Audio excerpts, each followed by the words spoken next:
3 tips that'll make training easier. Who hates leaving their cat at home and wants to bring them everywhere?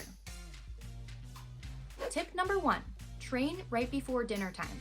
Again, if your cat is food motivated like mine, I always do our training around dinner time when I know he's hungry and I know he's extra food motivated. Tip number 2, have them sleep in the harness. So if your cat has somewhat of a regular sleep schedule, or you can see they're starting to get sleepy, a sleepy bean right here, except I just woke them up. If you can get them to sleep in the harness, they will get used to it a lot sooner. Tip number 3, another thing that'll help them get used to it faster is playing with them while they're in the harness. So this will get them used to moving around in it and it'll help out a lot. This will be especially useful if your cat is play or toy motivated. You can reward them in other ways depending on what motivates your cat. For mine, I use treats because he is very food motivated.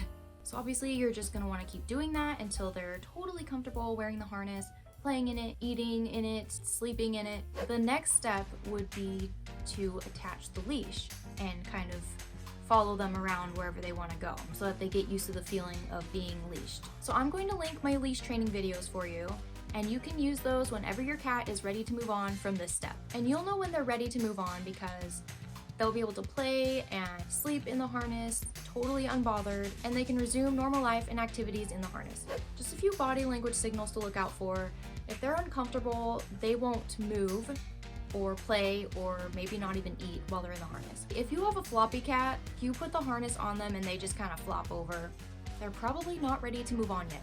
If their tail is up and they're playing and they're eating, they can do everything they normally do while they're wearing the harness, it's like a second skin, then you know they're ready to move on. Let me know in the comments where you're at in your training process. Make sure to subscribe for more training tips and check out these videos for next steps in your cat's training process.